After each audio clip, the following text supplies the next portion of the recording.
radio for the masses. Headline edition, July 8, 1947. The Army Air Forces has announced that a flying disc has been found and is now in the possession of the Army. If the game is rigged, change the game. Game changer. I occasionally think how quickly our differences worldwide would vanish if we were facing an alien threat from outside this world. This is Fade to Black with your host, Jimmy Church, on the Game Changer Radio Network. All right, welcome, Fade to Black. Today is Tuesday, March 14th, 2023. I'm your host, Jimmy Church. Tonight, very excited, Vivian Chauvet is back with us. Tonight, we're going to be talking about modern ET contact. What does that mean? We're going to be discussing all about the modern aspects of ET contact, what may be going on with our planet.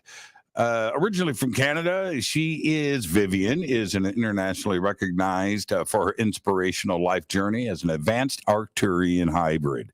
Vivian's healing practice and teachings inspire starseeds and lightworkers to live in universal oneness as sovereign divine essence of light. She's a multidimensional frequency healer, galactic ambassador, trans voice channel, and Arcturus high priestess. And she starred in a film with me. Well, I narrated it. You didn't get to see my mug, but she was amazing in Extraordinary the Revelation. She was also in Extraordinary the Seeding. And currently she's the host of Infinite Star Connections, that podcast, and her website, infinitehealingfromthestars.com. The links are below. And I would like to welcome back to Fade to Black our good friend, the one and only Vivian Chauvet. There she is. How you doing, Vivian? Doing fantastic, Jimmy. It's wonderful to be back. Thank you for this wonderful invitation. As always, a joy to be in your presence. Oh, yeah. I enjoy being in your presence much more. We've had a lot of magic together, and I'll never forget the pyramid. Ever forget that experience. And maybe we'll touch upon, people are probably going, what the heck is Jimmy talking about? We may circle back with that tonight because we've spoken about it before at length. Just a tremendous experience. But I just found out, everybody, that Arcturian hybrids like breakfast for dinner. That right there, that's a modern aspect of ET contact that most don't know about. But let me ask you this. We're going to talk about so much tonight. My world is music. And, amongst other things, but obviously you can see that I enjoy playing the guitar. And right before showtime tonight, I had one eye on the computer, but I was sitting back here on my stool playing some Van Halen, very loud in the studio on the guitar. And then I got into the chat room, Vivian, and said, man, I almost forgot we had a show tonight. Bang, just jamming. And humans love, most of them actually, love music. What about the Arcturians? And you? What's your favorite music? Great question. So, yes, there is a commonality, or I would say an affinity for music. It may not be in the same sense as you understand it here. Well, there's no guitar or drum and bass, but there's what we call the musical aspect of the secret tones that will be considered somehow as music. But from an earthly perspective, one of my personal all-time favorite, the one and only David Bowie. Of course. Well, he was an Arcturian hybrid. I mean, there's there's something. I think there's a few musicians out there that I truly believe, like from my heart, they drove by this planet, blessed us with their presence and their talent, and then just went back to the stars.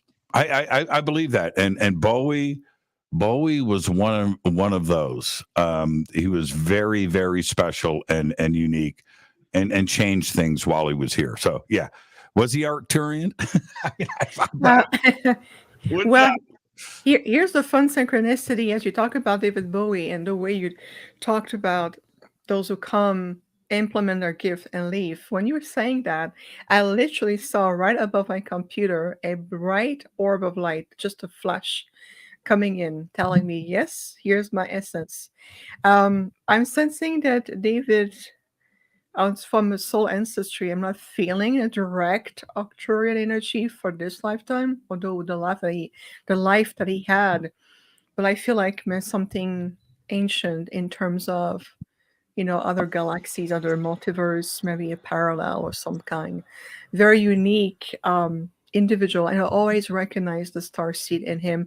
And I'm glad that you start with a bang with music because it really connects the bridges and from Earth, modern way of consciousness, modern way of talking about ET contact and recognizing the star seeds, whether it's to musician, artists, poets, teachers. And I think it's wonderful to see some of them bringing very unique frequencies of talents that is still with us today. I mean, we talk about music, David Bowie. I remember he was my very first concert. I think I was 10 or 12 when I first saw David Bowie live with a huge productions. I mean, I think it was the Glass Spider tour at the time. Remember that? It's like, Well, whoa. I've seen the videos. I was a little young, but I've watched all the concert footage from that, including his latest documentary that came out last year, nominated for an Oscar, and I don't know if it won. It should have, but here's the thing. All right, specifically about Bowie. I'm so glad you're right. I'm so glad we're talking about this. Bowie was different. And if you go back to that era, and if you could turn me down just a little bit, I'm getting a little bit of an echo coming back. And it'll fix it. It's going into your microphone. The world around him at that time, yeah, we were going to the moon and there were things, but look at all the other imagery that was happening at that time. The Stones or Led Zeppelin or Black Sabbath or the Beatles or even Elvis, right? Everybody had like he with Ziggy Stardust exploded out. It was like nobody had ever experienced a personality like that before. It came out of nowhere. And the music, right? Completely different. And you look at that and you could honestly say like there was an era before David Bowie and then after David Bowie, you know what I mean? Where he just changed everything. And so you have to wonder, where does that come from? Is it something that's channeled? And then you combine that, Vivian, his comments on consciousness and the stars and life in the universe. And of course, his imagery in Ziggy Stardust and the man that fell to earth and everything that he had done. It would suggest to me some type of star connection. And I don't think that's an extreme thought. Do you? Oh, absolutely not. It's very realistic because even in interviews throughout his lifetime here, he has spoken about, different contact, or I believe that he has seen some craft and he has had his own experiences.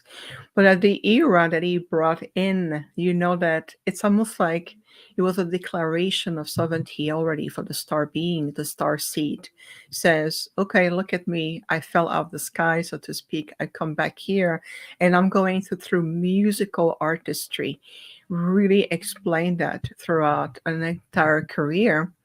And, it really changed the energetics, whether it's music or artists, whether it's people from all over the world. So when you think about the era prior Bowie and when he started Stardust, Ziggy Stardust and beyond, it was phenomenal. And as I mentioned earlier, I was very young when I was first introduced to David Bowie by my mother. She was like, "Oh, you got to see that," and took me. I think I was 10. Took me to see in person the Glass Spider tour. And what it did is that without being conscious of it, it's to the lyrics, the synergy, the musical arrangements, but especially the presence of David Bowie on stage. that was already activating ancient memories at the time for me, as a star seed, being from another galaxies, another reality, and that reopened the veil, and the veil of illusions, the veil of separation. And of course, it may have not been interpreted that way at the time because the consciousness was at a very different space on the planet. But nonetheless, we still to this day talk about it and realize what pioneers like this amazing artists have done to open up the field and says, hey, guess what? We're here. And this is our stories. This is what we do. And then we're going to continue to create ripple effects in space and time. I mean, we're in 2023 and we still talk about David Bowie, and we will even 20 years from Oh down yeah, the road. for sure, Right? for sure. And then there is this, and we can stay on Bowie. We're not going anywhere. But our community talks about vibration, right? And all different aspects of it, lifting your vibration and things. I'm a guitar player. Those strings vibrate, right? Music is vibration and modes and the transition that happens from one note to another, and these oscillations that occur. Well, our body operates the same way. Light operates the same way. The universe operates the same way. Everything is vibrating. And as a musician, you understand that. You've seen Jimmy Page with his violin bow on stage, right? On the guitar, or a violin player. That's vibration. And then you bring in something like string theory, right? Physics, which is the exact same thing. And breaking it down to these very fundamentals that it's vibration that changes what something is. Now we bring that back to Bowie, right? And music, and how people are affected by vibration. And I get it. I get it because I'm a musician. And then I hear all of these other aspects of it. It all makes sense, that vibration, whether it's light or sound, electromagnetic energies, right? This is what connects to the universe, and it's what connects us all together. I firmly believe that, Vivian. It must be true. I love the way you bring a correlation between the sacred art of vibrational energies and presence to music instrument, as much it can be serving to elevate us, to make feel the body is vibrating on a quantum level, as well as can also serve to create distortion. And I've seen all the spectrum in between. So every single David Bowie concert I personally attended to, there must have been at least 6, 7 of them over the time. Every time I felt uplifted, I felt energized, I felt inspired. Well, other concert will be the opposite. And I'll tell you, unfortunately, those tones and vibrations sometimes are consciously used to create the opposite: retraction, distortion, Sure. and all of it. And I'm amazed to see how such a sacred art, such as music, tones, singing, vibration, instrument, can be utilized in different ways according to the intention. I mean, I'll give you an example, if I may, Jimmy. About a month ago, I went to an in-person event. It was what's it called? The Ancient Aliens in-person tour. And so I was there and I met the cast, all the guys there, with Nick Pope and, the others, Giorgio and the others. And it was wonderful. Very, like the energy, the vibration, the intention. But once you started this theater where we were, there was a staircase that just ran down all the way down to the basement of the theater where the photo shoot was taking place. And I can feel walking through the staircase that I was vibrationally feeling a lowering of vibrations. So when we start to get in line to go talk to them and have picture taken and say hello, They were blasting. I don't know who chose that. I have no idea. But all I can tell you is that all the blue, they were blasting music like we were in a bar. And it was really super heavy metal energy that makes you feel crushing like a tin can. And I'm like, no, no, no, no, no. There's no authorization for those lower dense frequency to come and crush my vibrations. So I have to readjust consciously my vibrational state, my frequencies, to almost create a parallel effect to what was happening in the environment. And in fact, when I walked into the place to, actually have a picture taken with the cast of Ancient Aliens and shaking everybody's hands, which was great. The energy, I asked my intergalactic group, would you please create a field of light around it to inspire everyone? And I remember I was sitting next to Nick Pope, and everybody was smiling. It was bright. It was pleasant. The moment we step outside of this luminous field, so to speak, the energy felt compressed like a tin can. And I told my husband, I said, okay, time for us to leave, because there's opposition of energy that is coexisting in this room.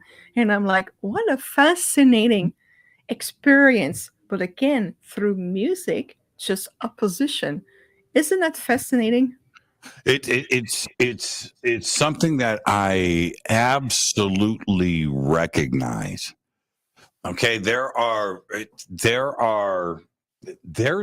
heavy metal out there, modern heavy metal, right? That is very powerful and uplifting's the wrong word, but it doesn't have a negative vibe to it. And then there's it's the frequency, it's the intention, it's the delivery that absolutely it bums you out, right? It's just like,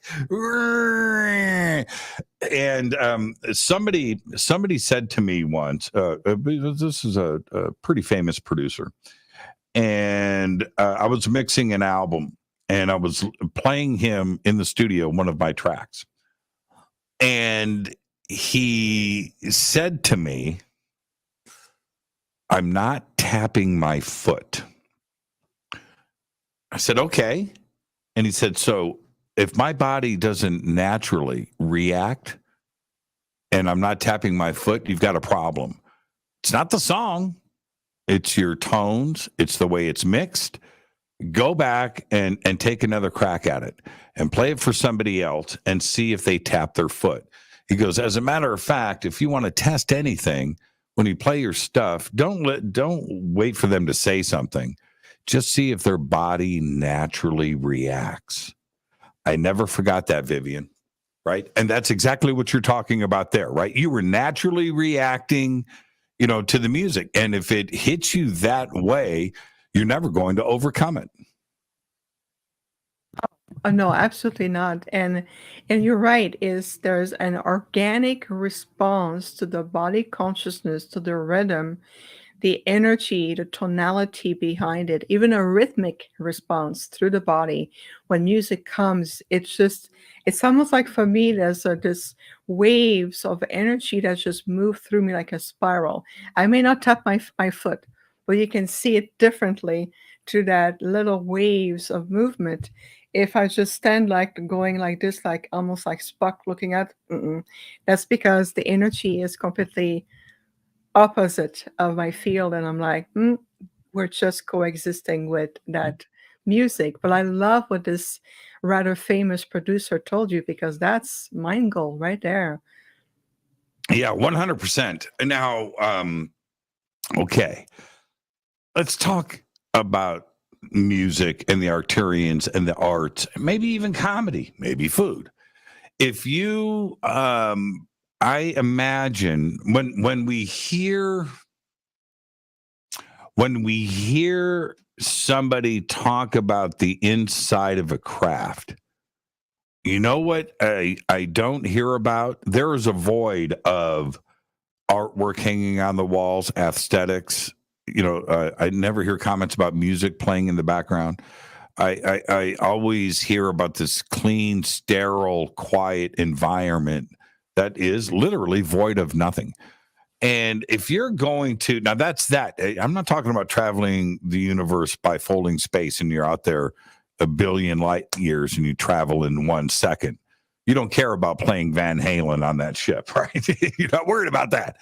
But if you are in a ship, right, and you're trapped, I mean, are you really going to travel with nothing but a seat and a couple of sticks, right? I mean, does that make any sense? Are the Arcturians and our galactic brothers and sisters, do they appreciate the arts and artwork and movies and entertainment and comedy and tragedy and you know what I mean? Do they appreciate the arts? In a way that transcend the 3D human mind, so allow us to walk you a little journey with us, Jimmy. You ask several layers of really great questions, so we would like to explore that with you. So first thing first, we would like to invite you and all of you listening right now and will be listening to put yourself into the shoes, so to speak, of an enlightened, very ancient intergalactic civilizations who are millions of years old and have learned from the ages, the passing of ages. So we have the ability to stay in the same body for a long time if we choose to. So that changes how you're going to perceive experience and how you're going to have the relationship to that experience. So comedy and drama are opposition expressed in your way of entertainment. That's representing the duality aspect. From an Arcturian perspective, duality is non-existent. So that factor will not be there because we have transcended duality, fragmentation, and also opposition a long time ago.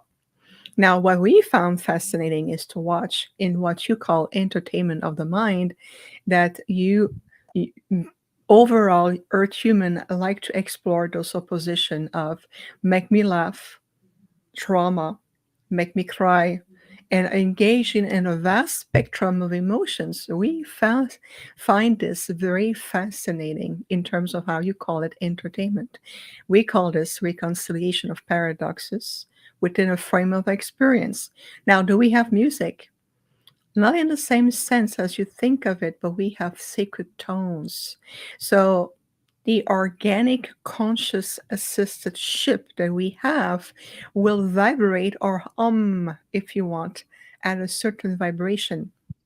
When you listen carefully to the consciousness of the ship, you can feel this it is very nurturing. It is very much opposite of void.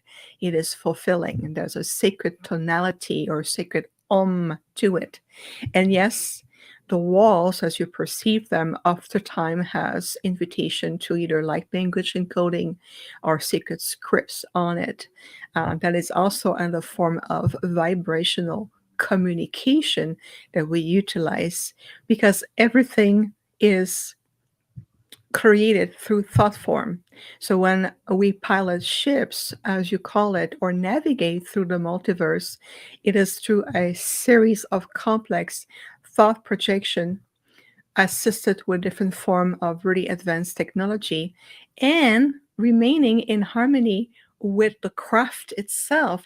So the craft and the navigators, or the craft and the occupants, if you want, are no longer separate. We become more of a synergy of each other.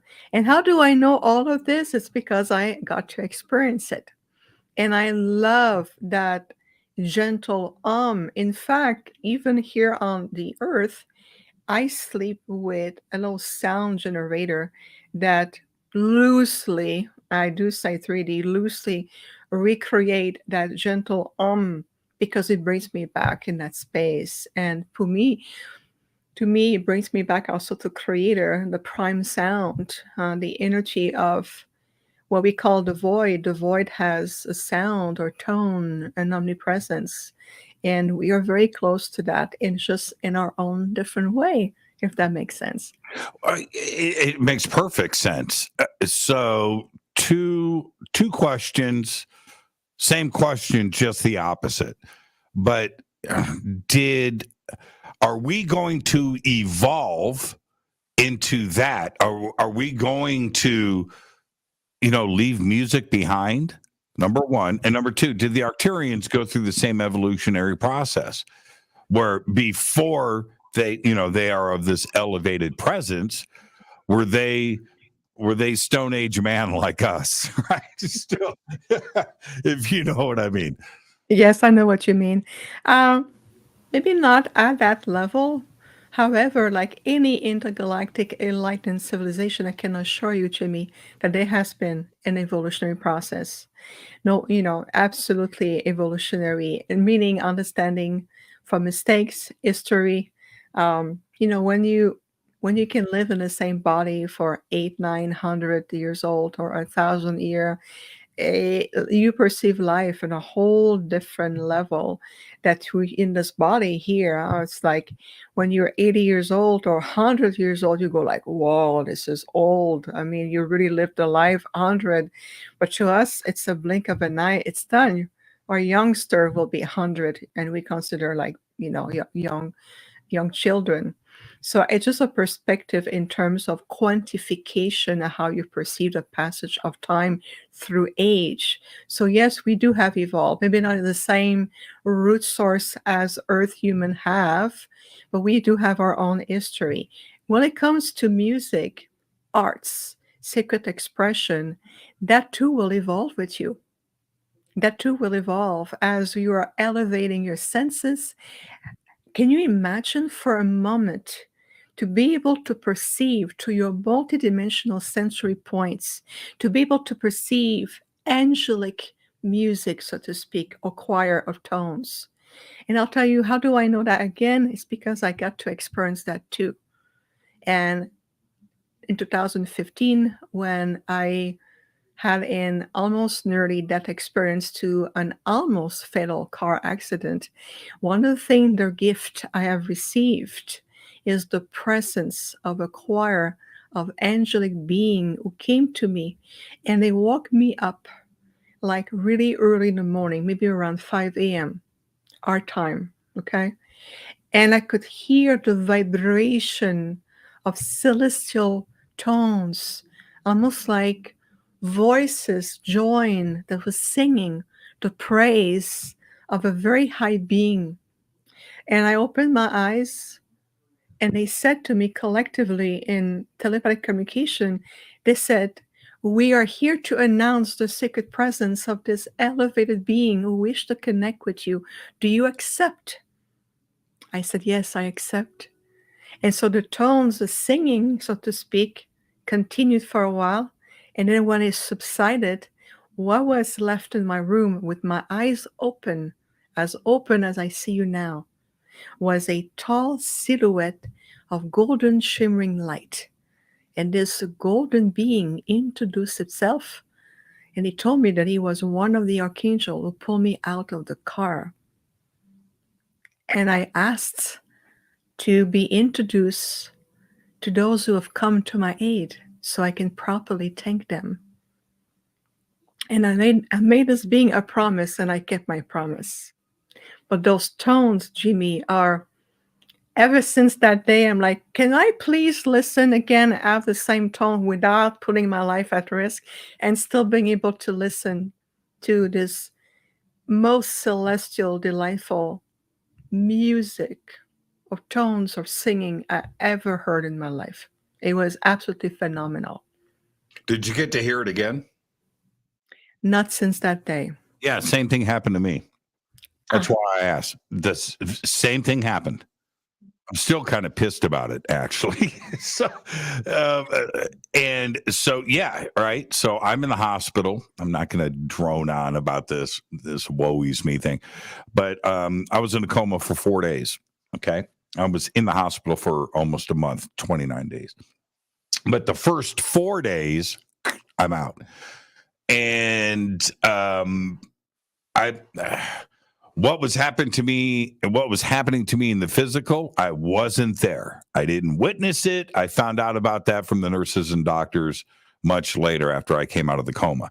But while I was in the coma, I remember almost all of it. And it was all music. It was all music, and it was orchestral. I believe I was writing it. I was writing the music out, but that's not the point. Okay, so, but I did that for 4 days. I didn't know it was 4 days, but when I came out of it, my eyes popped open, and I was like, "Where am I?" You know, I didn't know. All I know is that there was a priest next to me with a Bible reading, a black priest, and he startled, right? Oh, whoa, you're awake. And so he's pressing buttons and he's freaking out. Me, I'm closing my eyes, trying to go back to the music. And I never did. The doctors are pouring in the room, Vivian, poking me and this and that and doing all that. And I'm just like this. I'm like Dorothy in The Wizard of Oz. Take me back home. Just take me back. Take me back. I don't want to be here. I want to be here. I want to go back. And I never experienced it again.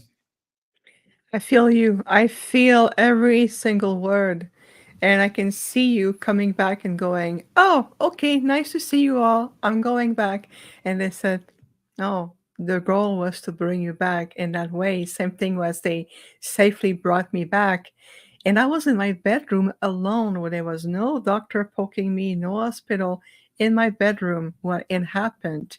So there was every quietness in the world to come back. And I did close my eyes and I said, "I honor you. Please bring the sound back." Mm-mm. They said, "That was the gift. You received it." Almost like, "Be happy with it." I'm like, "Okay, I'm happy with it. Thank you." Yeah, I can't tell you. I was on some really wonderful drugs for the next like 3 weeks, right? And some pretty powerful stuff. And I tried. I tried. They were changing my IVs in both arms like every 4 hours. And I think even that was staggered. So it was like 2 hours. I mean, you know what I mean? And 2 hours later, they're doing this arm. 24 hours a day. It was just like miserable experience because I never really got back to sleep. I never got back in that zone. I never got back in that place. And I tried hard. You know, I'm just glad that I experienced it and I heard what I heard. It was perfection. That's the only way that I've talked to other people about it. It was like beautiful, perfect. Yeah, it was an incredible experience, but it's gone. Well, for what one of the things that the archangel who came that day was Archangel Remiel. That's how he presented himself, Archangel Remiel. And one of the things that I was told is, even though from your 3D physical perspective, you are unable on a conscious level to go back to that space, your entire being has the resonance. It coexists in your resonance field. It's a part of you. So in reality, one of the things I've done, Jimmy, to return to that perfection of sound and tonality and music, and even like a choir of singing of a multitude of voices perfectly attuned with each other. When I close my eyes, I may not physically hear it the way I did, and you did it as well, but I feel at a deeper level that it's there. It just has become a part of my being. It's part of my blueprint now. And that's one of the things that I was told, that we understand that you want to go back to that point of perfection. I like the word you use. However, remember that your perfection within yourself is part of you, the very fabric of your being. And so it still coexists with you, and it will always, all your life, because you got to experience it in very hard situation, very harsh, mind you. You got to experience it in this lifetime. And so I have no idea that you went through all of this and got to experience this perfection of divinity of music. Yeah, it's so hard to because at that point in my I was 20. I was 20 years old, and so I hadn't had a chance yet to experience life. I was certainly, reading Carlos Castaneda and a few other books that were out at that time. This is 1983, right in there, 1983. And so I didn't have the life experiences to understand and appreciate what I didn't even know what an NDE was, or even, anything like that. No, I was in a whole nother mind space. But here's the thing. Looking back, I was alone for those 4 days in my subconscious, whatever was going on. Whether it was out of body, I don't know. I don't, because I had I would have looked at it differently back then and probably remembered it differently had I known about these different things, astral or any of that, right? But there was nobody else with me there. I was alone. I was alone. It was in a black. Here's the trippy thing. I was at a white. There was like a round white tabletop, sheet music, a pencil. I was sitting. I don't remember the chair, but I was obviously sitting for all those days. But the room, you couldn't see the walls, right? It was just black. It was like empty void space, and couldn't see the floor. And there was a light. I didn't see a light, but there was a source of light coming from the top that was illuminating the table. That was it. I wasn't talking to anybody. Nobody came in, waltzing in. Hey, man, I'm Saint Michael. Good to meet you, bro. No, there was none of that. There was no light at the end of the tunnel. There wasn't anything divine. There wasn't anything spiritual. And, I'm not so sure if that's even correct. But there wasn't anything that was part of the dogma of what I had heard growing up, right?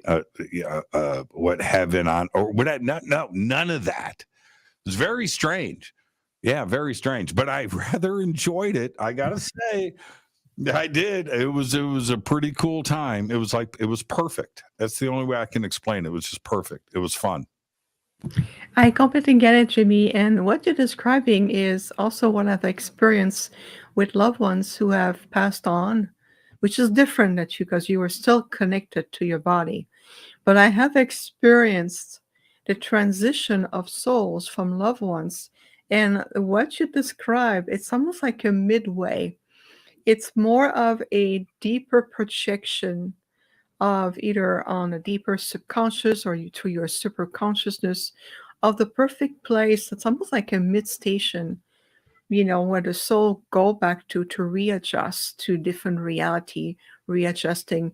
And I'll tell you, when 2 years ago, my dear, very close uncle passed, I couldn't be there because, I'm in Arizona and he was in Canada and I was able to travel. So I asked him, I said, take me where you are. I want to connect with you. And I would say for almost a week, I was going to travel. We talked the dream state or the astral plane. I was going to, in my consciousness, travel to this place that is, like you said, no walls, no floors, no light at the end of the tunnel. But for him, it was the perfect place. And instead of musical sheet, like you, because you were in your 20s and he was more in his late 70s, for him, it was a cafe. And he was sitting simply by himself at a single table, reading a newspaper, drinking coffee. And I say, Uncle, what are you doing here? Because I was aware of the dialogue with him. I said, you're not in the light. He looked at me and he said, everybody leave me alone here. I can drink all the coffee I like. All the coffee I want, I like it here. That was his way of transitioning and his soul adapting.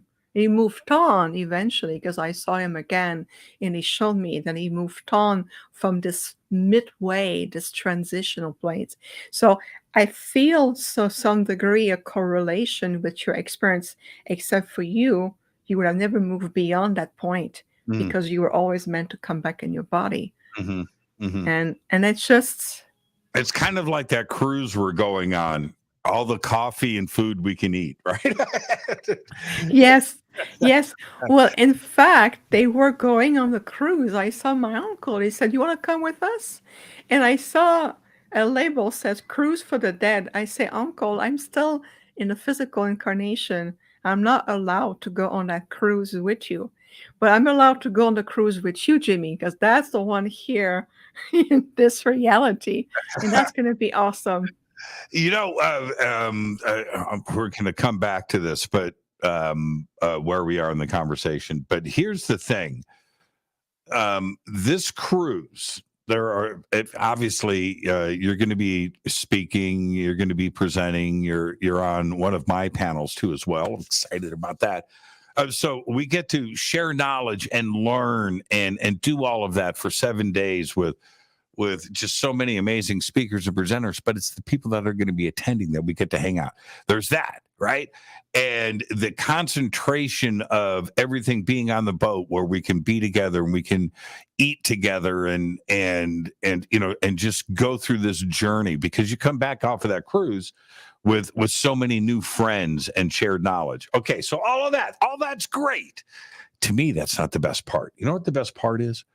We're going to be out on the Pacific Ocean at night with my night vision and binoculars, looking at the stars with no light pollution and just horizon to horizon, right? Milky Way and universe and galaxy.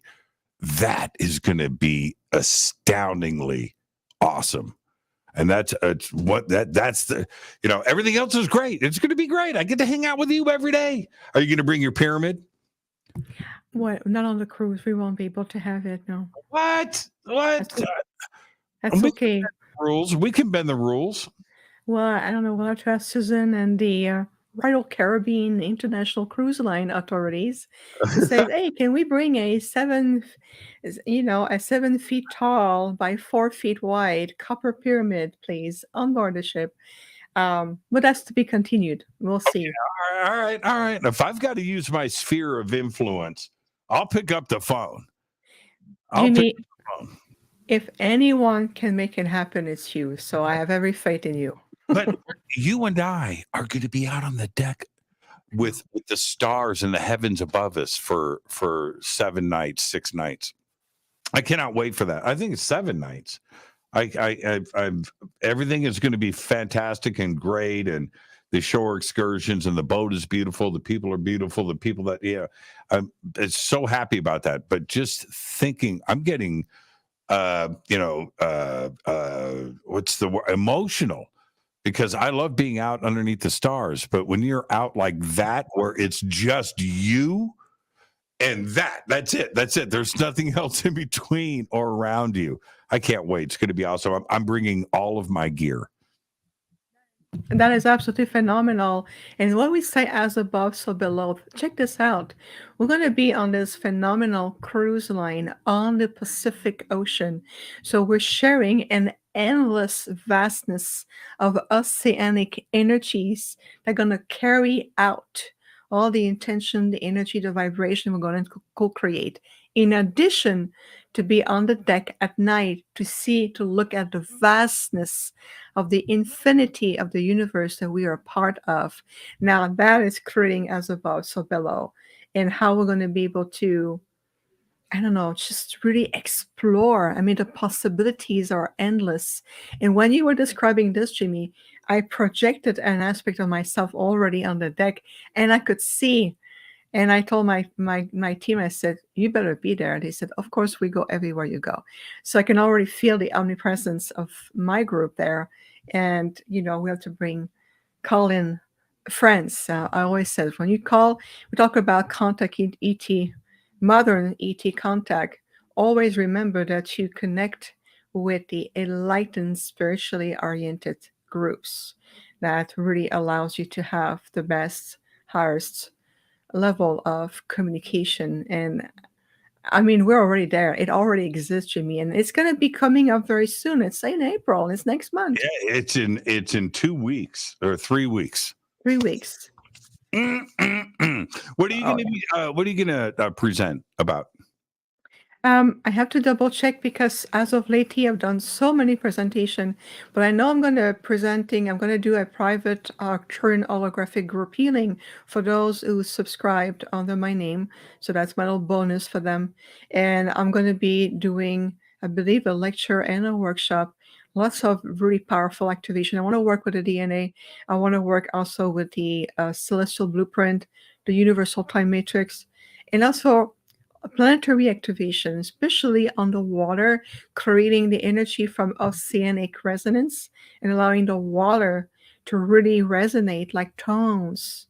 Imagine millions of drops of water that is a little piece of consciousness, and being able to bring that planetary wise, every aspect, every corner of the globe. And it's time to heal everybody. It's time to uplift. It's time to be energetically and spiritually solvent. And it's going to be also very much a focal point of our work and everything else that they're going to bring. Well, it's going to be so much more. How has contact changed? Because I feel that I've gone through the same transition. Okay, so I'm speaking about personal experience, and so as I look throughout history, and we go back to the time of Jesus or beyond that, where voices from the heavens and beings of light from the heavens and angelic presence and gods and what have you. I understand that because that's what they thought that they were seeing. So those were the words that they used. They didn't have any other words. They didn't have a word for planets or galaxies or things. But so there's that. And then, you go throughout history and there's different versions of what people were seeing and experiencing. Chariots of fire or shields in the sky and wheels within wheels, right? All these different plasma balls and ball lightning, or things that we see today. But when you go all the way up to modern, through the 30s, 40s, 50s, 60s, 70s, 80s, each decade kind of transitioned into something else. And I feel that today, what we are seeing more of and understanding is something that's possibly interdimensional, parallel, maybe interdimensional and parallel worlds. Maybe it's the same thing. But we're not seeing necessarily always flying saucers. No, we're seeing physical crafts, but we're seeing light, energy sources too as well, including the beings themselves are sometimes now energy, beings of light, and some are still physical, right? So why is that? Is it because there's a vast variety of species and types and civilizations that are visiting us? Why, or is it always just been the same thing for millions of years with different names? It's a little bit of all of the above because what has changed the most? Let's start here, Jimmy. What has changed the most? It's consciousness. Yeah. So human beings overall as a civilization have started to come out of what it's called the dark times, the sleeping times, where there's also some programming at the subconscious, in your unconscious, in the DNA strand for obedience, being afraid what looks different from human, being programming in that sense, authority, obey, work hard, prove your worth. And so when you talked about, back in multitude of generation back, 200, 300, whatever timeline we're looking at, the semantics of the word contact has changed throughout the ages according to the perceived consciousness of an entire civilizations. So the word modern ET contact comes with modern new era of consciousness, where this is no longer the point of contact is no longer a physical round craft or a cigar shape or a triangle or a bell. It's about the occupants. It's about higher thoughts connecting to higher thought, higher consciousness connecting to higher consciousness. It's about reconnecting with an entire community as diversified as there is diversity of life on this earth. Look at just this one planet that we call Earth, this celestial body here. The mind-blowing diversity of life is phenomenal. There are many life in the depth of the ocean and nobody really know or understand or have been undiscovered just yet because there's no tools or technology to reach the depth of the ocean. That's one example. Second example, look at the diversity of landmarks on the planet. I mean, you've been to Egypt, the Sphinx, the temple, I mean, the hieroglyph, Bolivia, the pyramid, throughout South America, throughout everywhere around the globe. The indigenous tribes, the Dogmo, I think the name was, talking about verbal tradition, about beings coming and teaching agriculture in new ways. The crop circles in the UK, just to name a few. And so you're starting to, the Earth human beings as a civilization start to rediscover their rightful place into a very, very ancient, modern, and yet ancient civilization of time, the passage of time in terms of look how old this universe is. How many intergalactic civilizations have come to the Earth to visit, to interact, whether it was known or unknown. I mean, look at just again the indigenous tribes talking about the traditions, seeing the craft, talking directly with beings, interconnecting, learning from there. Look at the Hopi and the Kachina dance. It's honor of the Star Peoples. I witnessed a Kachina dance. I was there on 3 occasions. I was invited directly at the village, the first Mesa and the Hopi. I was there, and I was talking to my intergalactic group. I said, what is it I'm watching exactly? They said they're honoring their star ancestors. And so there's a really commonality, an ancestral commonality that Earth humans share with so many intergalactic groups.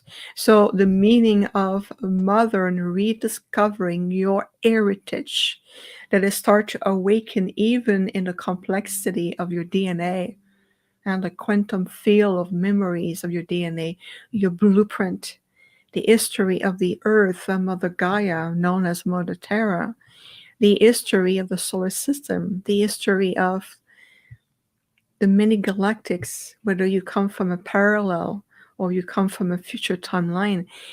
We are all sharing a commonality of creation. So making contact or establishing contact has evolved. Look just from the 50s to today. And look at all the files that's becoming available now to the whistleblower and everything. But it's our understanding of what are we looking at exactly. And I think it's Nick Pope who said, what will be beyond contact, beyond disclosure? What's next? It's, in our humble opinion, it's the grand reunion. It's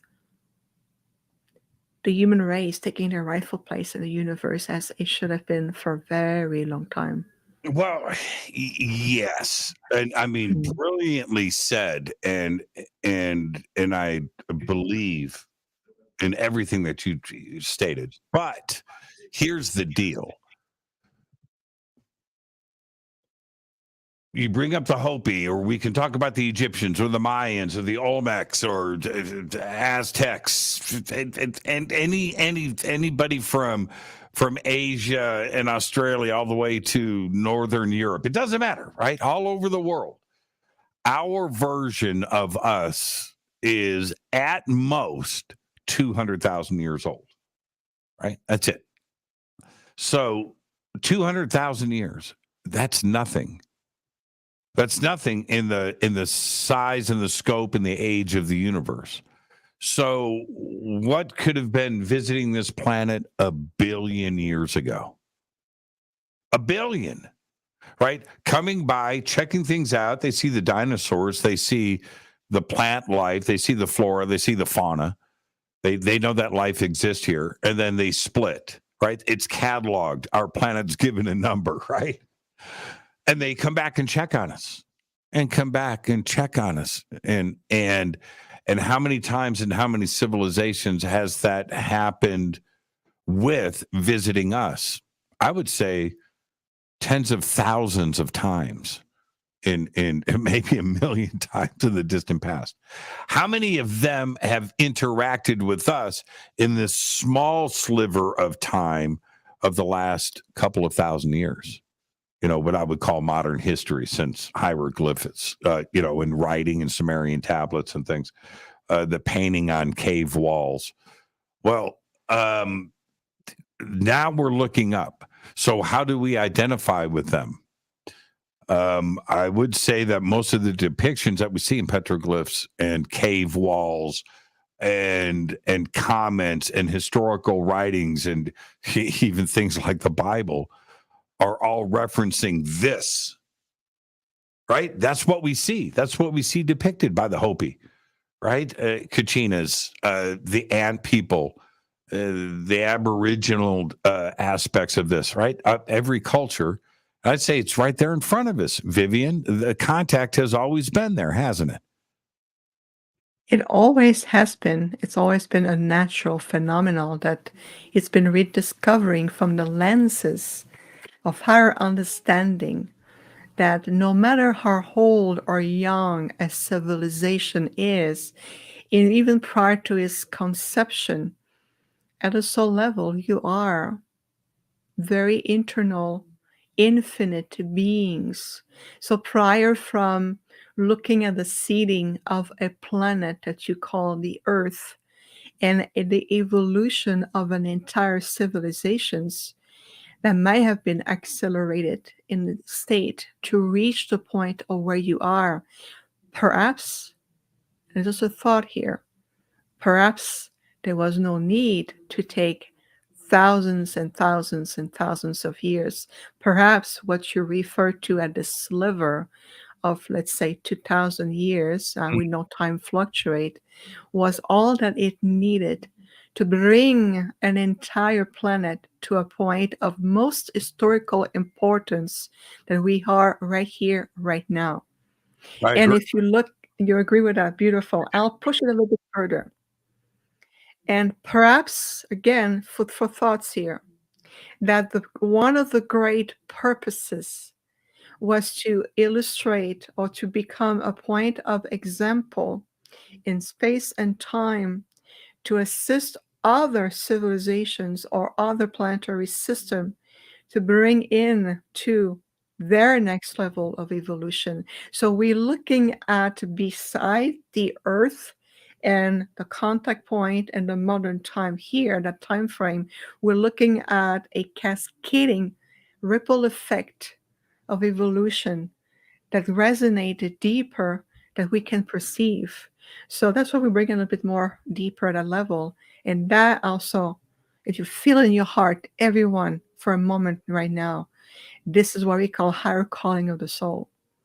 Your body or your embodiment as an earth human may feel like you are young and is still a very early stage of a civilization, but in reality, if you look at the jump you've made, the evolution in your body, your consciousness, your DNA, your soul body of light, your capacity to reach the star, your capacity to reawake to your intergalactic origin, your divinity, in reality, that time frame represents so much more. And that's the invitation we have for you, to bring yourself back to that point, to feel like, okay, you know what? It is time for me to reawake what I call the master inner, the giant of light inner inside of me. It's time. Well, I think for the first time in history, and I mean, I'm talking about 2023, like in the now, we are able to understand our knowledge. What we are able to understand has elevated to the point where these are concepts that we can that we can intake and understand. We weren't there, not even 50 years ago. We simply were not. I mean, if these ideas and these concepts, Vivian, were presented 100, 200 years ago, let alone 1,000 years ago, right? nobody would get that. But I think today, for the first time, and moving forward, we now understand these ideas. And I agree. We're more ready now than we've ever have been. And you're making a good point here. That's exactly what we were illustrating when we said the acceleration of time. 50 years later, which is barely a blink of an eye in the scheme of the universe, in 50 years, look where we are. And we're inviting you, all of you, to really detach from the sense of looking at technology as, the savior of all. It's more in terms of organic, conscious technology. And that starts right here with you every day, how you live, how you invest your energy, because we're powerhouses of pure vibration in action. Everything is vibration, everything is frequencies, everything is energy. So we have the ability, every one of us on the planet, regardless of what you call yourself, a hybrid, an avatar, a star seed, an angelic being, or also an earth originator and beyond. The thing is that we all this capacity, and it's time to unwind, to disengage from the control of the 3D logic mind that keeps everyone hooked into what we call the 3D personality time matrix. That's part of the lower frequencies. We're shifting out of this. We're clearing all historical wounds, whether it's the Atlantean time, Lemurian, ancient Egypt, Babylonian. We're shifting out of paradigm of loops of wounds that has repeated itself throughout history. And by all means, can we just please shift out of World War II? Movies, stories, books. We need to move out of the war mentality and bring ourselves back into a place. How can we create community? How can we come together to create new level of reality and not based on a history that is just echoing in the background like a repeated movie or an old record? Does that make sense? Oh, it does. I've seen the transition of myself consciously. Look, everybody, no, I'm still a big ass tough dude. Don't think I have forgotten my maleness, but I'll say this. I grew up, I used to enjoy war movies, World War II, us against them, us against the Nazis, the Germans, and whatever, right? And the History Channel and shows about tanks and planes, and there used to be a cable channel called Wings. Oh man, I watched it 24 hours a day. Okay, in the last 10 years, I stopped. I get a vibrational freak out now. I can't do it. I cannot. I'm not interested in weapons of destruction. I'm not interested in offensive things. I'm not. It's like a weird thing. I know them. I know about them. And I stay up on the technology. Yes, of course. But am I interested in it? Like, am I going to go after the show tonight and watch a documentary about machine guns? No. I'm vibrationally off of that subject. It turns my body weird. And that's also in tune with what you said at the very beginning about an hour ago. Music and tones that can vibrate and uplift the rhythm of your body. Well, the opposite is that, and that was another good point. Now, I want to clarify something when I said need to get out of the paradigm of war, and I mentioned as an example World War II. Of course, I do have great respects for those who have served. My own grandfather was a veteran in World War II. And I'll tell you one thing he told me when he was talking about this. He would say, only one per family. When my own brother wanted to enlist himself in some kind of military service, my grandfather moved forward and he said, no, this is not your path. That needs to be healed. What I've seen will stay with me, and that needs to be healed, and we need to invest in the generations to come. So it is more in the terms of clearing the generations have come after, and even to this day. So this is also part of stepping out of a painful, intense, 3D contracted reality. Because again, when you watch a documentary, like you said, Jimmy, or a movie, or you get intertwined into that energy, you are feeling that. So it's simply feeling up old wounds. How do you want to elevate yourself and communicate in a modern way with, higher intelligence that you call extraterrestrial? I call them our star brothers and sisters or the intergalactics. How do you want to really communicate at Right. these higher frequencies if you maintain yourself in pain, suffering, and grief all the time? That's And right. those who needs to heal, well, let's give them a hand by elevating everything. I think that makes more sense that way, right? Yeah, and I would rather laugh. Right? I would rather laugh. I would rather dance. I would rather, be put into another mood. That isn't to say that look, I'm not a saint. I'm not perfect. And I certainly enjoy I'm a rebel. Right? I'm a rebel. I'm the kind of guy that likes to go out with my friends and throw a brick through a window and run down the street. That's a good time to me, right? Okay. Go out there, shake it up a little bit. And go into a jazz club and a rock club. That I'm speaking in metaphors here, everybody. But I see the change in me, though. What I used to find really I'm a military brat. My dad served 30 years in the Army. Okay, so I'm not going to say that no, I'm not being hypocritical. I'm not denying my past. I enjoyed the Army life, but that was then. That was then. But no, would I change things? No. It made me who I am today. And without those life experiences and without understanding the vibrations of things and what affected me one way or another, you only know that from going through the experience. Right? To say that it bothered me now and I never watched that stuff in the past, now I'm a hypocrite. I'm just talking smack. I'm not speaking truth.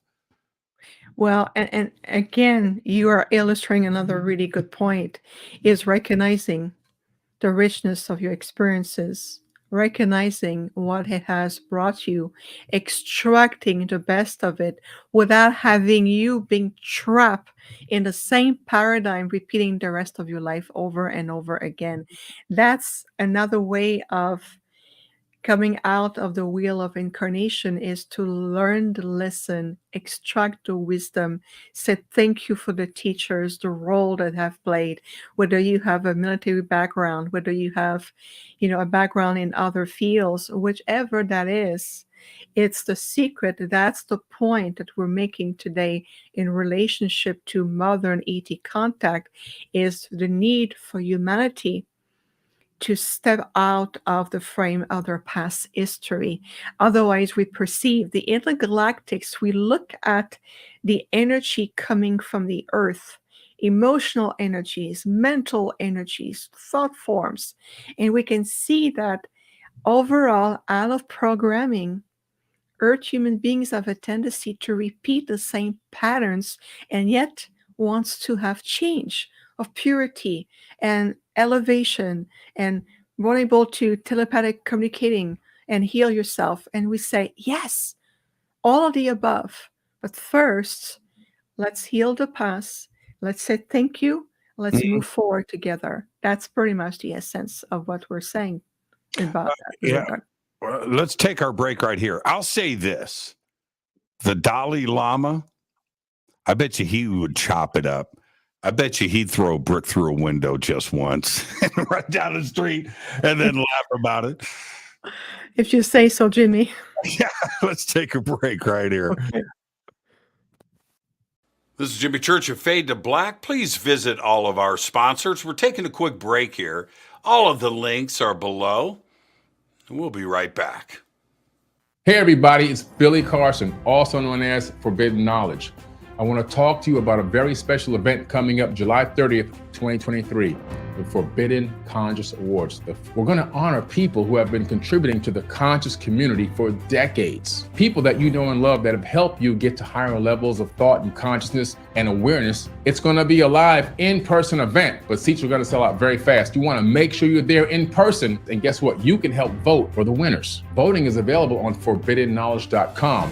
And the categories are going to be social media influencer, podcast/radio host, TV host, actor, director, producer, entrepreneurs, health and wellness, philanthropists, authors, field researchers, archaeologists, space anomaly hunters, and of course, a Lifetime Achievement Award. I'll be your keynote speaker that night at the Forbidden Conscious Awards. We have celebrity guests performing. We'll have a halftime show where we're actually going to perform music for you. And don't forget about the pre-event mixer, where if you buy a box seat, you'll be in the VIP section, and you also have private access to a VIP mixer with celebrity guests, shake hands, break bread, network, and then walk the red carpet with us and take amazing photos. It's going to be a night to remember. You don't want to forget this. Make sure you hurry up and get your tickets because they're selling out very fast. I want to see you there. Forbidden Conscious Awards 2023. On Saturday, April 1st, that's right, April Fool's Day, 2023, I will be hosting the Parapod Festival at the Hyatt Regency right here in Valencia, California.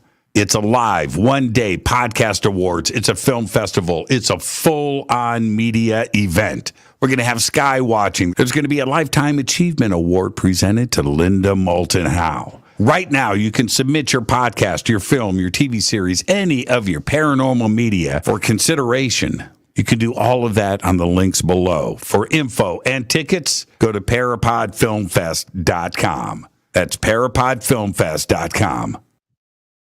April 7th through the 14th, 2023, I'll be hosting and presenting on the Hidden Secrets Seminar at Sea Cruise. From Los Angeles to the Mexican Riviera on the Navigator of the Seas. That's right, up top, a giant water slide. You've got to check out the Navigator of the Seas. It's amazing. We've got Scott Walter, Adam Apollo, Nick Pope, Brad Olson, Vivian Chauvet, Jason Shurka, Robert Grant, Ruben Langdon, and another 12 amazing speakers and presenters. It's all simple to do. Just visit divinetravels.com/Hidden Secrets 2023. You know you want to go on a cruise with me. River Moon Coffee, makers of the Fade to Black blend. Truly the best coffee on planet Earth. Just visit rivermoonwellness.com or their Amazon store. It's all simple to do. You can check out the Fade to Black blend, the Game Changer blend, or any of their Black Moon wellness products. It's the only coffee I drink. It is the best, and it's Doc. Again, rivermoonwellness.com. All right, welcome back, Fade to Black. My voice just cracked. It's Vivian Chauvet. It's that energy. She just cracked my voice. I'm going to tell Vivian, check this out. So I leave this earth. I leave this meat sack behind, and my soul is out there, my consciousness, and I sit down for the meeting, the interview, and they go sitting across the table from me, and they go, okay, so Jimmy, okay, yeah, pretty good. All right, yeah, you're going to get a pass card, but you're getting it because that time you and the Dalai Lama threw that brick through the storefront window. For that, you're now an 11th dimensional being, and we're going to give you your own galaxy. Good work, my man. I'm telling you. It's okay. It's okay to be a rebel once in a while. What a great conversation tonight, Vivian. And listening to the commercial there, about the cruise. I am so excited about. I know that we already talked about it, but when you hear your name, you were just listening to the commercial, and you hear your name in that commercial, you know that's exciting. But with those presenters that are going to be around you, this is going to be a pretty cool, uplifting experience, isn't it? It's going to be off the chart, Jimmy, and I feel so honored and privileged to be among, with you and the other speakers. And I can tell you on a personal level, it's been a long time coming for me. I have been doing this work all my life, on and off planet. I do a lot of work off planet. But from a public perspective, it's already been over 10 years. And I can feel like reaching to a level of exposure and allowing me to make a greater impact and bring also different level of frequencies. Because the thing is that, like you mentioned some time ago, just being in our presence already invoke an experience and already shifting the energy. We're paradigm shifters in the sense that we are moving the frequency in a whole different level. And I want to nurture your little rebel inside of you. I love it because on a personal, and human experience, I remember I've always been what I call a mindful and peaceful little rebel myself when I would remember even as a teenager, look up at adults and seem authority, especially doctors. Oh, they were my favorites. I always have a reply to them to tell them how illogical their way of thinking was and how they should be perceiving things this way. And telling things the way they are. And so, I never throw a break because for me, there's no fun in it, but to challenge the mind, a challenge. It's a metaphor, Vivian. I know, Maybe, I'm playing with you. but maybe it's a metaphor. I don't know. So I know, I read between the line. Sure. No, it really is, and when you associate yourself like being a little rebel, and I've seen you shifting, Jimmy, and it's meant as a very big, huge compliment. Your energy has shifted, your presence, the way, you're still authentic in with who you are, and that's your strength, that's your authority, your authenticity, and within your authenticity, you have a presence that has elevated a consciousness and energy. And that is also combining the best of preserving the authentic self, while at the same time allowing yourself to evolve. And I think that the mix together is really wonderful to watch. Well, nobody's perfect. I'm far from perfect, but and I try to, take a look at myself every single day and go, oh man, okay, we got to work on this. But there are certain things that I just won't let go of. I just won't. I don't want to. And I think that by trying to alter or become something that I'm not, no. I want to stay true to myself. And the part of that is it's what makes us all different. And we all can't be the same.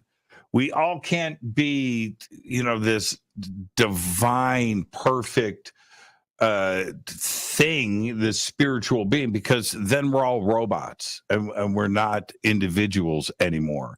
We can't lose sight of that. You know what I mean? And that's the part that I enjoy with meeting other people, is the individual ideas, the individual things that excite people, individual bliss to everybody. Being different is okay, right? And that's what makes us all great. As a collective is being different. And dang it, I'm not going to let go of that. I'm just not. I'm not going to pretend. I don't want anybody to think that my aspirations are to be a sainthood. No. What? No. But be compassionate, right? Respect others.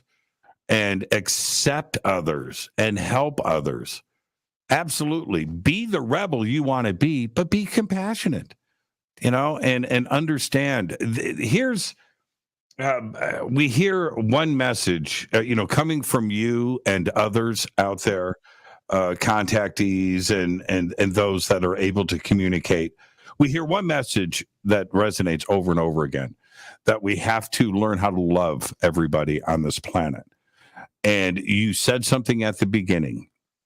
You said that we still don't understand what's going on in our own oceans. Okay. Now, if we visit another planet, I think that our expectations would be that those cultures on that planet know everything about their planet, know who lives there, right? What grows there, what the planet is made of, a full understanding of their home world. Here on this planet, where we have these expectations of understanding the universe and life on other planets and what's going on out there, when we actually don't know anything about our own planet. Right? Wait a minute here. How can we expect to have communication with the rest of the galaxy and then a seat at the table when we haven't explored or understand or love what we have here? Because we clearly don't. It's that simple, isn't it? Well, this is what we call living by the essential, returning to live by the essential. You talk about individual expression.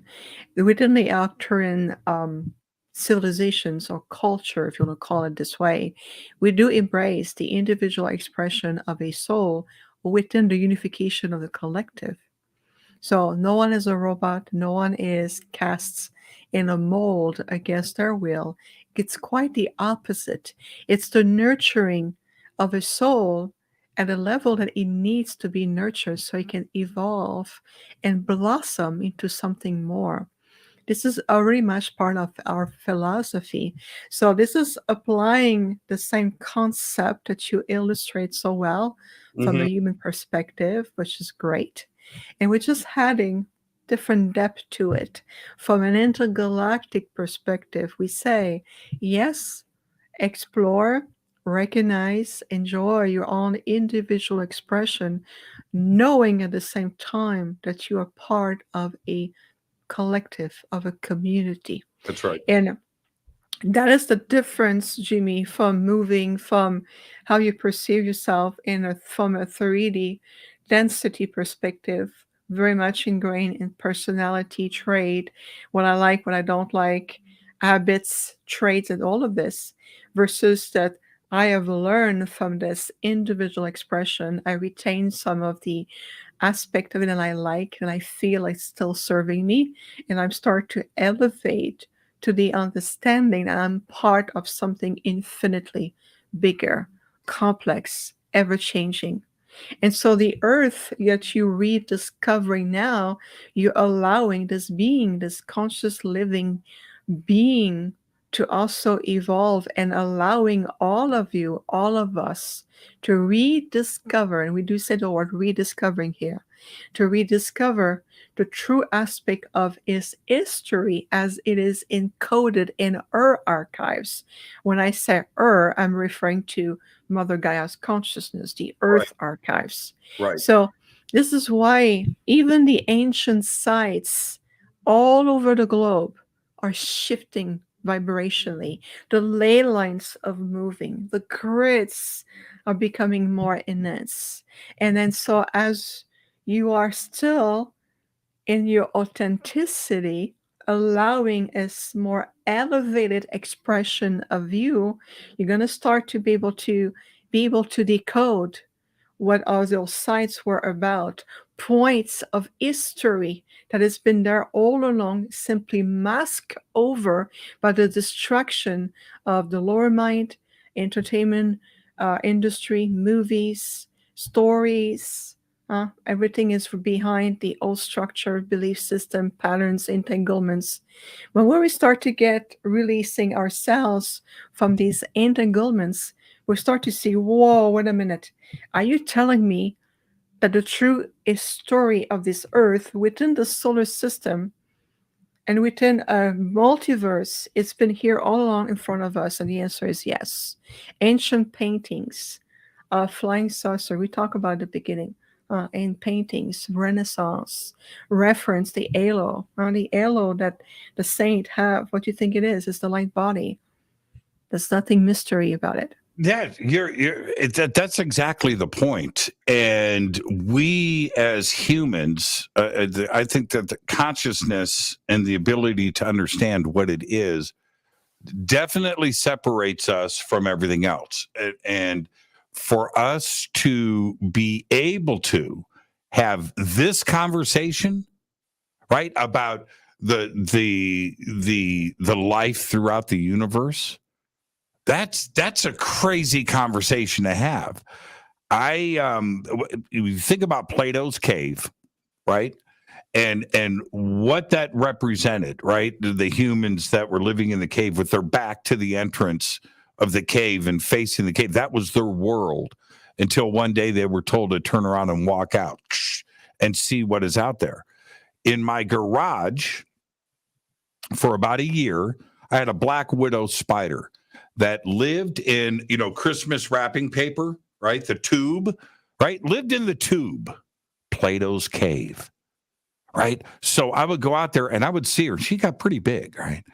And I would go out, I talked to her for about a year. Her little spot, her little universe was right there. And then she would go in and hang out in the tube and then come out and hang out in her web and back. That's her world. That's the universe to her. Does she think about the stars? Does she think about visitation from ET? Does she think about Arcturians? Does she think about atoms and electrons, photons, right? Does she think about electromagnetic forces? No. But you and I can have that conversation. And that's where we are today. Our understanding right now is the best that it's ever been. And we now know that we're not alone and we need to get our shit together. We need to love each other because very soon we're going to have a seat at the table, aren't we? Well, it's a huge wake-up call, and it's a necessary one. You talk about compassion, Jimmy, and I love your story with this life forms. This life form perceive reality beyond semantics, beyond the decoding or the needs to label every single thing. So I love the way you illustrate your relationship to another life form, sentient life form, that perceive life in ways that we can't comprehend. At the same time, the wording of compassion, that semantics has huge repercussion, huge semantics and meaning. This is what we call empathic responses. Yes. This is another vital part of the conscious evolution of humanity. And I'll tell you where it starts. To respect and recognize the value of life in different form, we need to take care of each other, the earth, the elements, nature, animals. We need to stop abusing animals because we're hurting ourselves more than we realize. It's a mirror of life echoing at each other. A dog, a cat, a bird, a mouse, a horse. They're here to walk with us. They're here, they're sentient life forms. They simply take on a different physical form and different way of communicating. Look at the Tree Nations. Did you know, Jimmy, that they have a complex level of communication through their root system, and they can communicate with each other for miles away? I mean, it's just the transmission of nutrients. They can support other trees, communicate with each other, knowing exactly what's going on. And I'll tell you, about a year or so more or so, I witnessed my neighbor cutting down for a pool a glorious, majestic tree that was bigger than their house, was there before the house was even built. And what I saw with my own eyes is I saw the spirit of the tree transitioning out of the body that was being destroyed. I'm sure you did. Oh, yeah. I watched a series of documentaries on trees, and you kind of think about this, right? The consciousness that is there. But when you start to understand the study of what is going on, for instance, little baby tree starts growing next to a forest of big giant trees, right? You know what they do? They open up their branches so the sun can come through. That's crazy. So the sun can get down to the little baby tree. That's nuts. And now it sounds like, oh, come on, man. That's some woke, BS. Watch it on video. Watch it happen. It's nuts. Trees, right? Forest. One tree is like, dude, I'm low. I'm going to speak in metaphors here. I'm going to make something up. I'm low on vitamin E. They send it down through the root system, man. Get you what you need, right? A predator comes in, an insect on that end. Trees speak to each other down here, and the natural enemy of this invasive insect, whatever it is notified, and they start sending out the insecticide to keep it's like things like that are mind-blowing. So don't even think for a second that it's just what it is. Couldn't your neighbor put the pool in next to the tree? Right? Could they have done that? Well, chopping down the tree. It was terrible, and I cannot tell you the pain it has inflicted.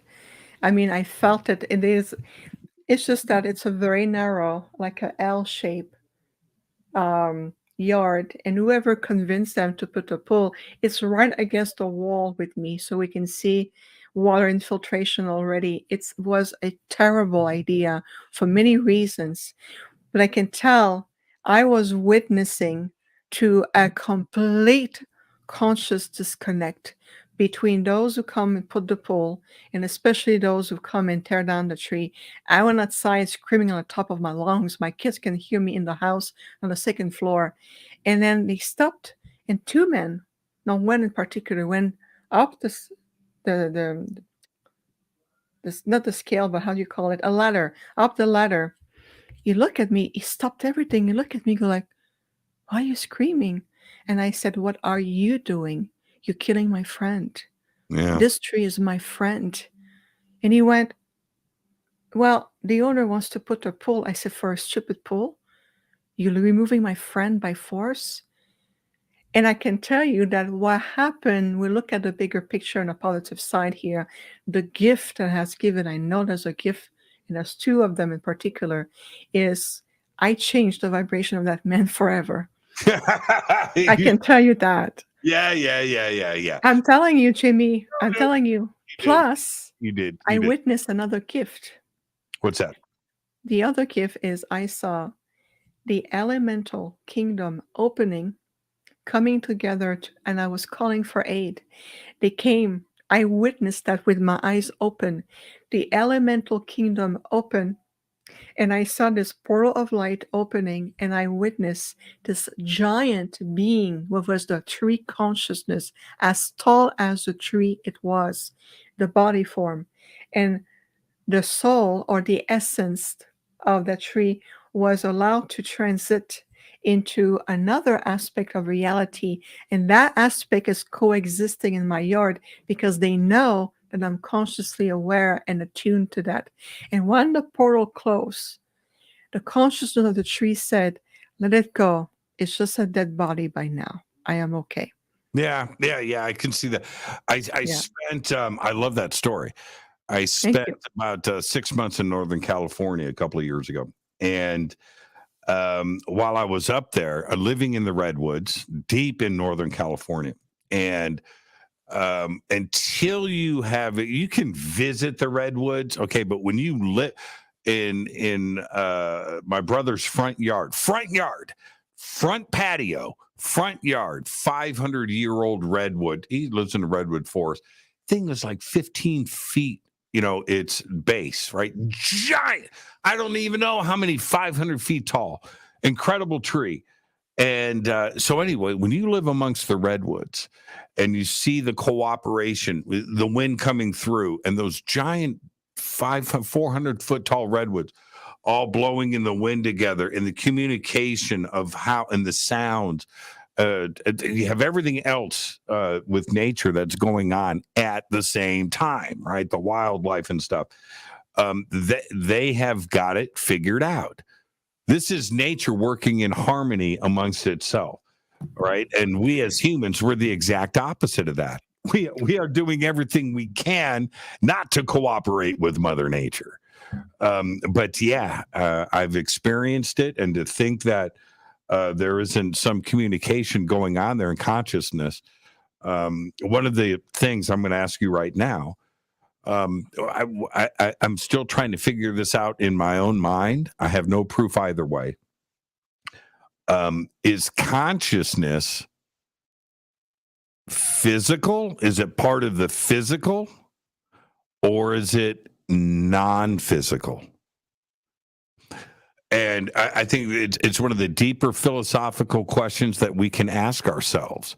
Is it part of all particles in the universe? Right? And then acquired as particles come together? Or is it existing outside of the physical and then enters the physical? I think it's a deep, heavy question. It's like, what comes first, the chicken or the egg? Right? So what are we dealing with here?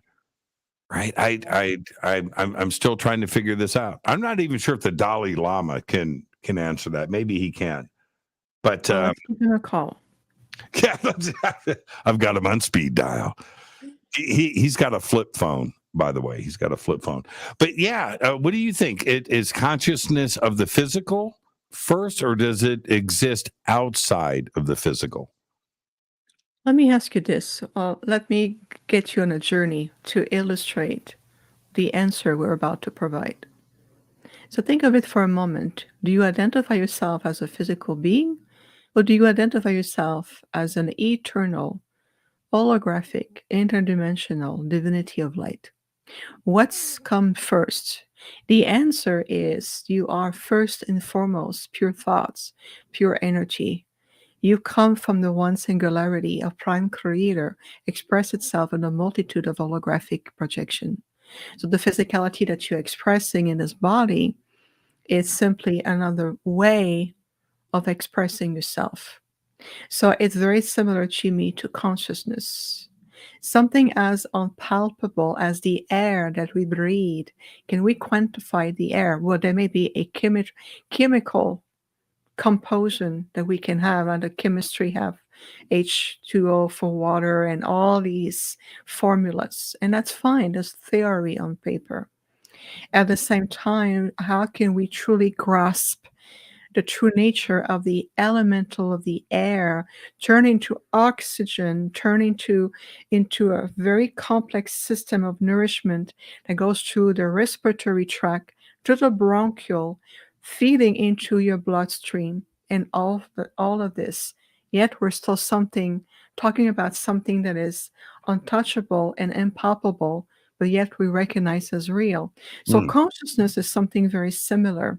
Think of it as the breath of life force energy that to breathe in and animates matters, animates the very fabric of your body, and allowing that feed, that allow this quantum communication between all the cells, the organs, the system that you are. And yet your physical body, in addition to be your first home, what we mean by that is that soul aspect, that beautiful soul fractal of you have come to animate something so palpable with bones and muscles and organs. And yet your body itself, there are so many spaces within a space that is part of the universe. So your consciousness, without having to create and impose limiting form to it, can animate both. just like the air that animates your lungs, the bloodstream, just like this divine spark that is only 1% of an infinite being that is you. And yet this 1% has convinced you that you have to figure things out. No, you don't. You simply to say, I'm reopening the doorway, and I wish now to remember the full spectrum of who I am, and that includes consciousness. How can we quantify consciousness?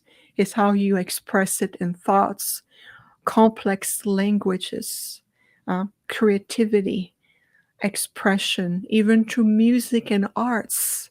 That's a physical aspect of a higher consciousness in action. And we feel that's one of the best way to simplify a wonderful complex question.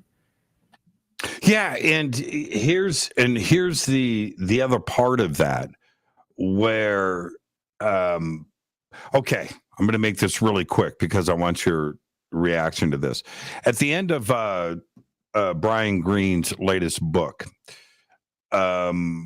he talks about the at the end of everything, hundreds, thousands of trillions of years in the future, right? We're only 13.8 billion years old right now.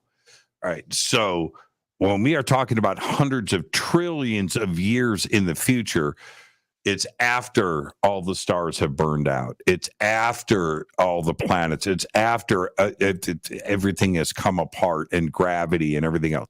What would be left, right? He says thought.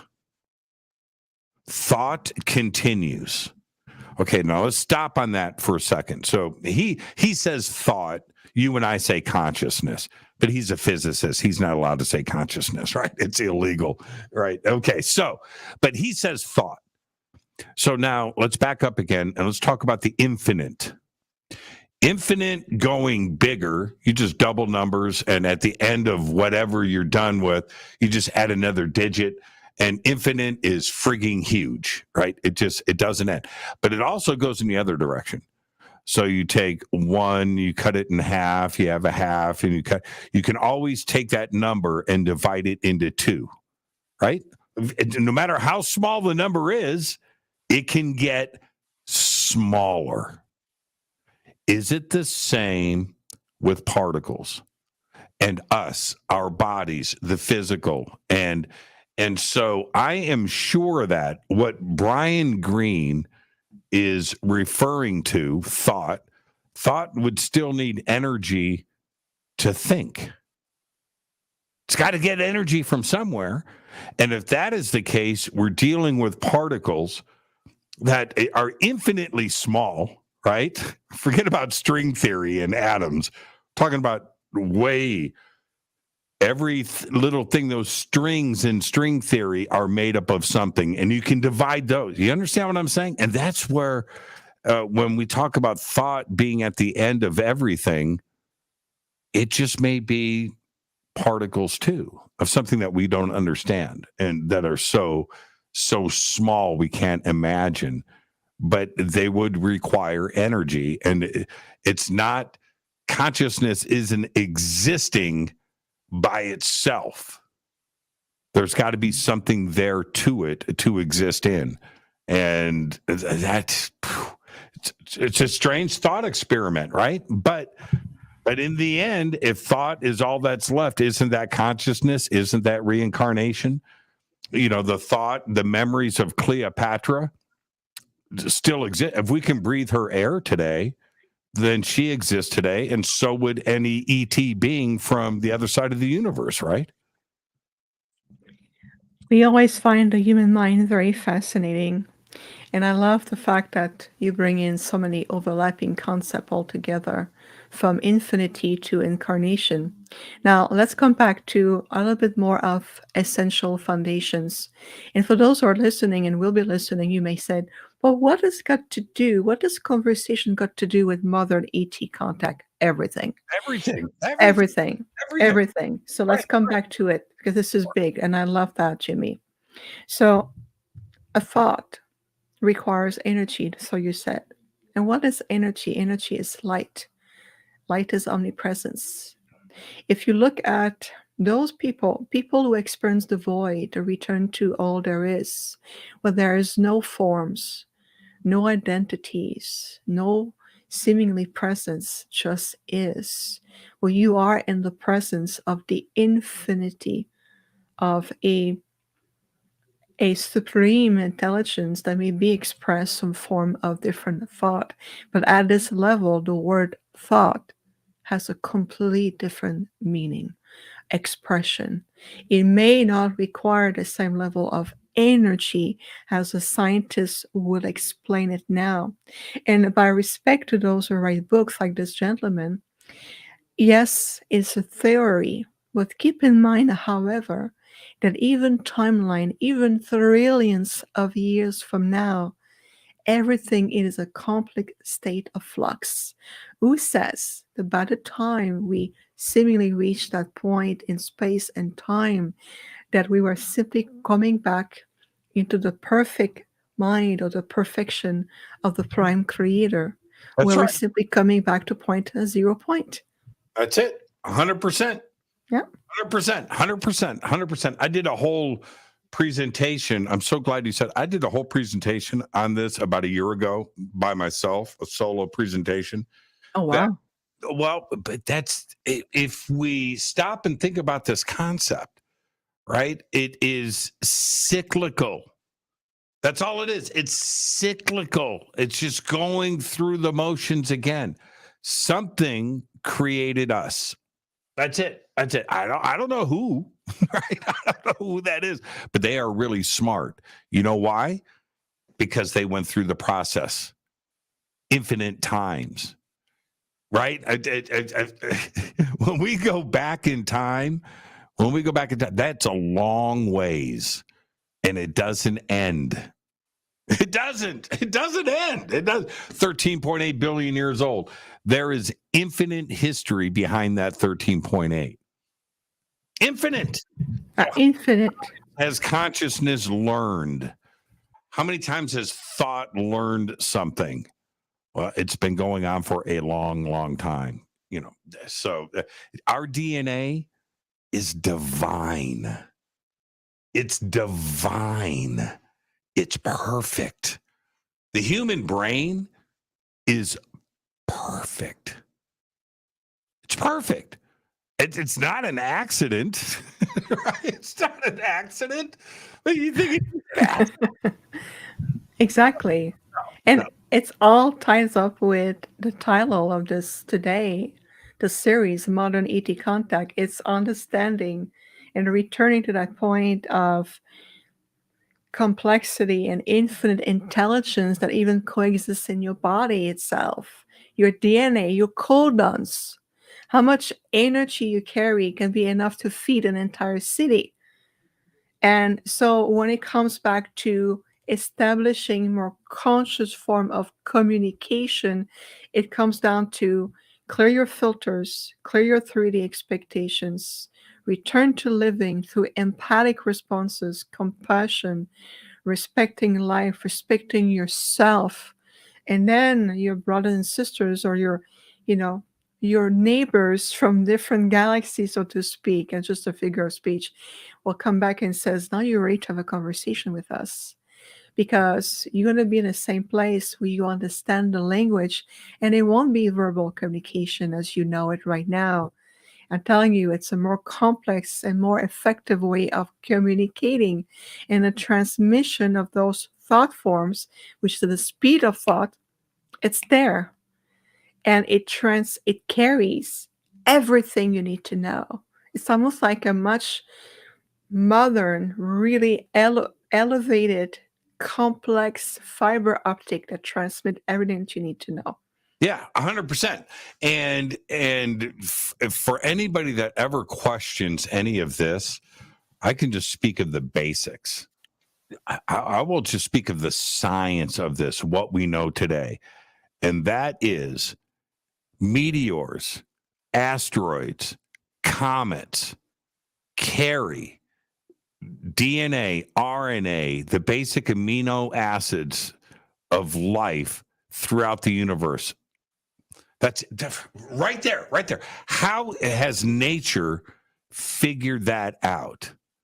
That the 20 complex sugars, those amino acids that are needed for you and I to have this conversation are dropped off on rocks.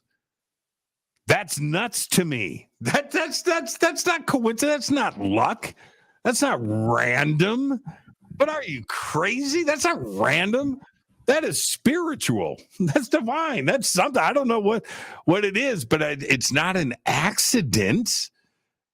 No, it simply is not. That's why when you talk about communication to a higher source, that higher source, the particles of the universe only combine so many different ways. That divine source that you speak with and are communicating with are made up of the same stuff as us and the rest of the stars in the universe.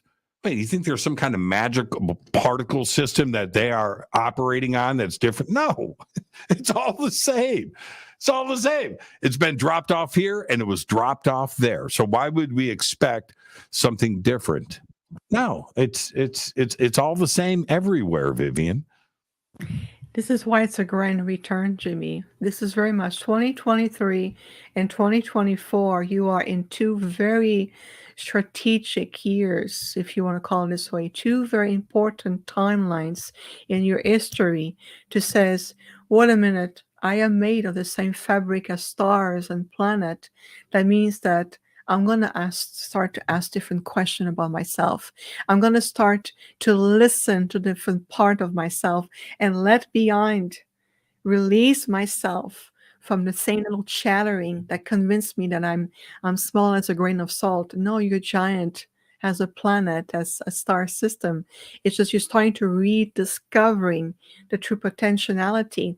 And I'm telling you, part of the very basic of essential of establishing higher communication and expansion is respect to life, love, true compassion, implementing and embodying the universal virtues of peace. Has nothing to do with, peace and light, everybody. No, it's more than that. It's the virtue of universal peace, understanding the universal principles that many other galactic beings and civilizations abide by, and understanding that you're part of something infinitely bigger, that the earth is just a part of.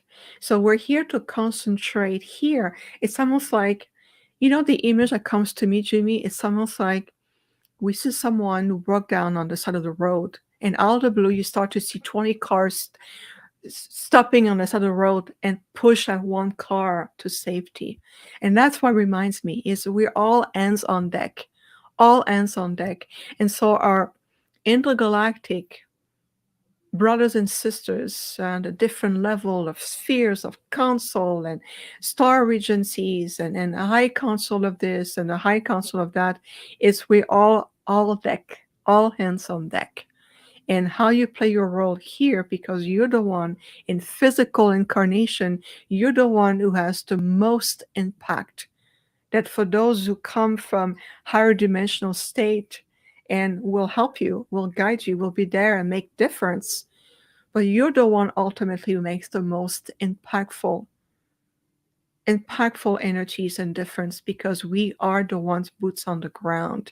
And so the idea, thank you team, the image of let's push this one car to safety, 20 came to help one, that really well illustrates as so many has answered the call. So this is part of modern way of relating to each other and being able to reopen our micro tunnel of communication. Even did you know your nervous systems are gateways of light? When we look in the holographic field, we can see your nervous system vibrating like pixels of light. And that will determine your ability or inability to receive transmission, and what is blocking and what is open. So it is an immense time of rediscovery. And it's an invitation. I feel it. Why do you, in closing, man, that was just so nice. Why do you think somebody out there right now, I don't know who is directing this, but somebody out there right now in Washington, governments around the world, Department of Defense, what see, I don't know. But they are definitely trying to convince the world of an ET presence on this earth. That's going on right now. It's the opposite of history. All of the sudden, they are trying to convince the world that ET and UFOs are real and we're being visited. That's it. Why? Why are they doing this? Because it's endgame. Think about it. Look at the time of Kennedy, Nixon, all the presidents just here in this country, in the US. I mean, the time of Kennedy was essential in terms of revealing already back in the 50s that guess what? This earth has been visiting by intelligence that are older than you. And now it's time to accept that aspect of your own history because it's a part of you. There's no need to deny anything, everything so anymore. I mean, this is called, how could I say that? Soft disclosure. It's been going on for movies. Think of Star Wars in 1977. Mhm. Really, the scene in Tatooine with the bars, with all diversity of ETs of Mhm. any shape or form. Let's have a drink, shall we? Mhm. And it was the introduction through a media that was more acceptable at the time without calling in disclosure or contact to says, hey, everybody, it exists right now, and we're going to start to train the human consciousness and start to introduce those concepts. Close Encounter of the Third Kind, we know it's based on a true story. Mhm. And there's books about that. Return to Serpo, I think it's called. Mhm. That's a true story that took place. They're really a group of human beings that got exchanged with a group of ET beings, and they just learned from the different cultures and way of living. But it's in a movie that has become a classic. Why has it become a classic? That's because it starts to speak to you at a super conscious level, at the soul level. It starts to awaken ancient memory connectors, speeding up to today. And I don't even want to talk about Star Trek because that is huge disclosure right there. But today, government says, you know what? We've been attempting, and I use the word attempt, to convince otherwise that everybody was crazy, that there's no such things as intelligent life out there except for rocks and microbes, which always make me smile and giggle. But now it's the opposite because they have no longer a choice in the matter. We, the population, have chosen that it's time for self-disclosure, and we asking those or give themselves the authority figures to step up to the plate. It is pointless to deny this. The proof is all over the planet. There's too many starseed awakening. I mean, look what you are talking about, what you are a force in the community. Everyone you talk to, everybody you interview, everybody you bring into, there's no more point of hiding. It's a time of reveal. It's the grand reunion. And it's done in a higher era where we are much more ready in alignment with this. And authority figures, well, there are light beings everywhere. There are some are not light beings, but there are many light beings and light workers in every spheres of government, industries, everywhere. And we all been pushing the light. We have been creating this acceleration of conscious awakening in very short terms, Jimmy. It's time, right here, right now. And we're moving into that era where there's no more turning back. There's too many of us awake and questioning and asking different questions. That's the beauty of it. You start to asking different questions. It's not about show me the proof of imagery to NASA and the rocks and the samples. Is let's make conscious connections. Let's reconnect with the origin that we carry in the very fabric of our DNA. it's a natural phenomenon. I want to thank you. What a great conversation tonight. And in a few weeks, April 7th, we're going to be going on a cruise together. I cannot wait. The links for the cruise are below. We've got them throughout social media, and you can go to my website and see it right there too as well. And go to hiddensecrets.com. I think that's the link for it. Let me see. Hold on. Hidden Secrets Revealed. Is that what it is? Let me scroll down here. Do I have? Yeah, it's I have divinetravels.com, Hidden Secrets 23. Yes. So, but that'll take you there too as well. But Vivian's website is infinitehealingfromthestars.com. The link for that is right below. You can go and reach out to Vivian and check out all of her cool stuff. But I can't wait. I get to hang out with you for a whole week in the Mexican Riviera. Are you going to do? Are you going to go on the petroglyphs excursion? Oh, you betcha. We're going to be there. I called Susan about that yesterday, and the Mayan fire ceremony is going to be great. And I think we're doing that in Cabo. But I think in Mazatlan, we're going to go for 8 hours. We're going to go look at petroglyphs, man. Yes.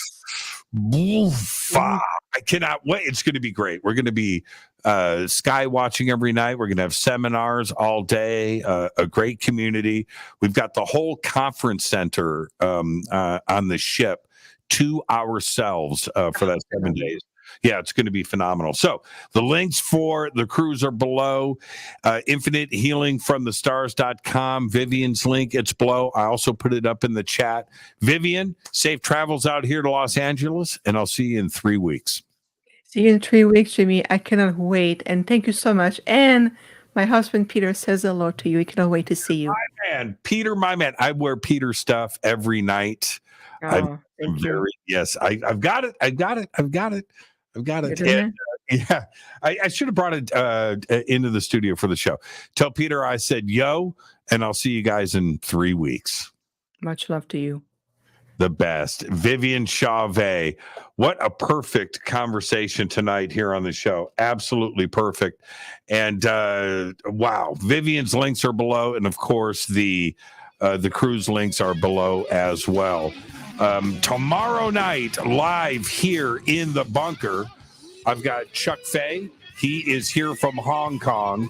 He's going to be joining me live tomorrow night. His show in Hong Kong, he's the Art Bell of China. He's the Jimmy Church of China. It's called MJ13. We're going to do MJ13 live in the bunker tomorrow night. Chuck Fay is here from Hong Kong. So I'll see everybody right here tomorrow night with Chuck. Fade to Black is produced by Hilton J. Palm, Renee Dennis, and Kevin. Webmaster is Drew the Geek. Music, Doug Aldridge. Intro, Spaceboy. SpaceboyMusic.com. Fade to Black is produced by KJCR for the Game Changer Network.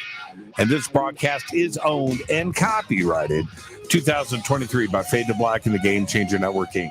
It cannot be rebroadcast, downloaded, copied, or used anywhere in the known universe without written permission from Fade to Black of the Game Changer Network. I'm your Jimmy Church. Until tomorrow night with Hong Kong's Chuck Fay right here in the bunker, I want you to be safe. Go Beckley Tappy.